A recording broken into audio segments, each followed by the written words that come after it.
Halo kawan-kawan, apa kabar? Kami dari kelompok 2 akan membahas anjak piutang. Nah, berikut adalah anggota kelompoknya.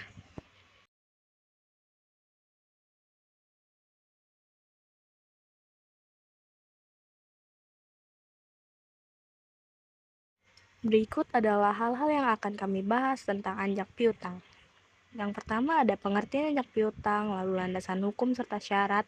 Yang ketiga ada jenis anjak piutang, serta penyebab berakhirnya anjak piutang. Sebelumnya udah pada tahu belum nih apa itu anjak piutang? Nah, pengertian ini akan dijelaskan oleh teman saya ya. Pengertian anjak piutang. Anjak piutang adalah pengalian piutang. Pengertian lainnya berdasarkan surat keputusan Menteri Keuangan adalah pembiayaan dalam bentuk pembelian serta pengalihan pengurusan piutang jangka pendek dari transaksi perdagangan dalam atau luar negeri. Manfaat anjak piutang berupa 1. Manfaat bagi klien yang diperoleh klien terdiri dari A. Manfaat perolehan jasa pembiayaan antara lain 1. Peningkatan penjualan 2. Kelancaran modal kerja 3. Dengan tidak tertagihnya piutang dalam pengurangan resiko. B. Manfaat yang didapatkan dari jasa non-pembiayaan antara lain 1. Memudahkan penagihan piutang 2. Efisien usaha 3. Peningkatan kualitas piutang 2. Manfaat bagi faktor lembaga anjak piutang A. Diskon free atau biaya diskon, yaitu jasa pembiayaan uang muka atas piutang yang diberikan dan dibayarkan oleh klien kepada faktor. B. Service free, biaya jasa, yaitu upah yang dibayarkan kepada faktor oleh klien karena faktor memberikan jasa non pembiayaan yang besar. Nilai persentase tersebut ditentukan oleh besar beban kerja yang akan dilakukan oleh faktor. 3. Manfaat bagi pelanggan antara lain A. Klien akan mendapatkan kesempatan melakukan pembelian kredit. B. Klien bisa melakukan penjualan secara cepat dikarenakan pelayanan pada penjualan lebih baik dengan jasa administrasi penjualan. B. Landasan hukum ajak piutang. Dalam hukum Indonesia, ajak piutang terdapat beberapa ketentuan landasan hukum bagi ekstensi jasa. Ketentuan di sini dibagi menjadi dua ketentuan hukum, yakni hukum substantif dan hukum administratif. 1. Dasar hukum substantif. A. Dasar hukum substantif murni. Dasar murni yang menjadi dasar hukumnya bagi kegiatan ajak piutang yaitu asas kebebasan berkontrak.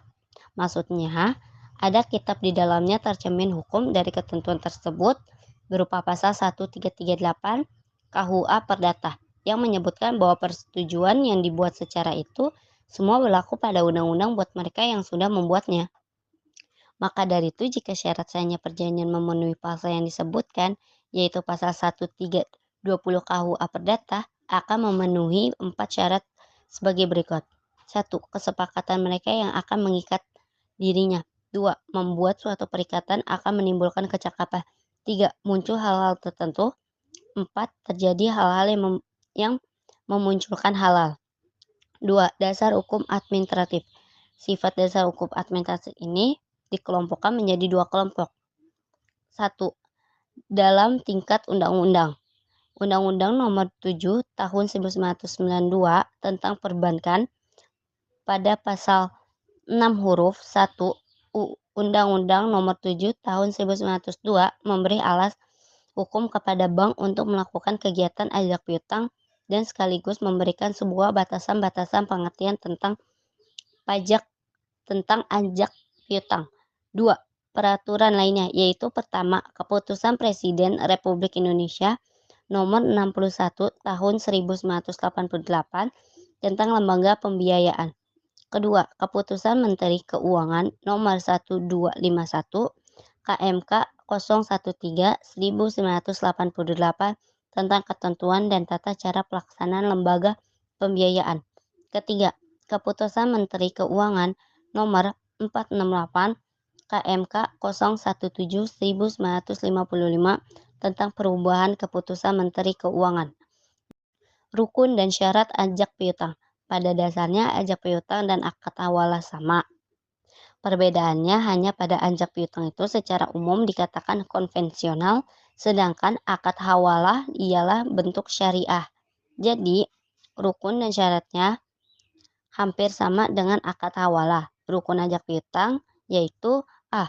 Orang yang ingin memindahkan utang atau pihak pertama. B. Orang yang mempunyai utang atau orang yang berhutang. C. Orang yang menerima pemindahan utang dari pihak pertama atau pihak ketiga. D. Ijab kabul yaitu kesepakatan perjanjian di awal. Syarat ajak piutang. A. Orang yang memindahkan utang harus berakal sehat dan tidak gila. Jika orang tersebut tidak berakal sehat, maka akan dibatalkan. B. Orang yang menerima juga harus berakal sehat. Jenis anjak piutang. Transaksi anjak piutang dengan meningkatnya berbagai kebutuhan sejalan dengan berkembangnya kebutuhan pemasok. Dalam praktiknya, ada berbagai macam jenis anjak piutang yang dibedakan berdasarkan dari berbagai segi, sebagai berikut. 1. Segi pemberitahuan kepada pihak pelanggan, yaitu anjak piutang yang diungkapkan disclosed factoring, yaitu pelanggan akan diberitahu bahwa tagihan yang dipinjam sudah dialihkan ke lembaga factoring dan pembayaran secara langsung dilakukan ke lembaga tersebut. B. Anjak piutang yang dirahasiakan, undisclosed factoring, yaitu pelanggan tidak diberitahu dengan dialihnya piutang itu sampai terjadi sesuatu yang akan menimbulkan risiko oleh lembaga factoring tersebut. 2. Segi keterlibatan klien, yaitu A. Recourse factoring, yaitu pihak konsumen ikut serta bertanggung jawab risiko yang mungkin ditimbulkan oleh tagihan yang akan dialihkannya. B. Non-resource atau without resource factoring, yaitu jenis ini semua tagihan beserta risikonya akan dibebankan kepada tagihan yang secara langsung tidak berbayar kepada perusahaan factoring. 3. Segi jumlah hutang yang dialihkan, yaitu A. Pemfaktoran fakultatif factoring, yaitu pihak anjak piutang dikasih sesuatu berupa hak memilih untuk menetapkan apakah piutang diterima dengan kontrak anjak piutang atau tidak. B. Seluruh putaran anjak piutang, whole turn over factoring, yaitu perjanjian yang dilakukan anjak piutang atas total keseluruhan dana yang sudah disetujui antar dua pihak dari perusahaan klien atas piutang yang ada atau yang akan datang. 4. Berdasarkan wilayah, yaitu A. Anjak dalam negeri, domestic factoring, yaitu kegiatan transaksi factoring yang akan melibatkan perusahaan anjak piutang, klien, dan pelanggan yang berdomisili asli dalam negeri. B. Anjak piutang internasional, international factoring, yaitu kegiatan anjak piutang untuk bertransaksi berupa ekspor dan impor barang yang menjadikan turut terlibat dengan dua perusahaan anjak piutang di masing-masing negara sebagai ekspor factoring atau import factoring. Konsekuensi anjak piutang dalam pihak debitur akibat hukum yang berada dalam perjanjian anjak piutang adalah tergantung jenis anjak piutang yang dilakukan oleh pihak yang membuat perjanjian, yaitu berdasarkan risiko dan tanggung jawab klien. Jenis anjak piutang tersebut yaitu 1. Resource factoring, yaitu klien di sini akan menanggung risiko apabila nasabah tidak memenuhi kewajibannya. Jadi perusahaan tersebut akan mengembalikan pembayaran yang bertanggung jawab membayar piutang kepada klien tidak tertagihnya piutang tersebut. 2. Without resource factoring, yaitu perusahaan yang akan menanggung risiko apabila nasabah tidak memenuhi kewajibannya. Jadi pihak klien tidak akan bertanggung jawab untuk buat melunasi piutang tidak tertagih tersebut dari nasabah. Berikut adalah hal-hal yang menyebabkan anjak piutang kurang berkembang. Yang A, ada risiko pasar, yaitu risiko yang muncul dan bisa dilihat dari posisi neraca dan rekening administratif. Akibat risiko pasar ini melibatkan perubahan dari kondisi pasar, termasuk harga ketentuan. Risiko pasar terdiri dari suku bunga, nilai tukar, ekuitas, dan komunitas. Kedua, ada risiko yang memenuhi kewajiban membayar utang. Risiko ini muncul karena bank tidak mampu memenuhi kewajiban membayar Uang yang sudah jatuh tempo dalam jangka pendek dari arus kas atau aset cair berkualitas tinggi yang dapat digunakan. Yang C, yaitu resiko operasional, merupakan resiko ketidakcukupan proses internalnya, kesalahan manusia sendiri, kegagalan dalam sistem, adanya kejadian dari luar dugaan yang mempengaruhi operasional perusahaan anjak piutang. Yang D, yaitu resiko hukum, yaitu resiko yang timbul dari tuntutan hukum dari kelemahan aspek hukum.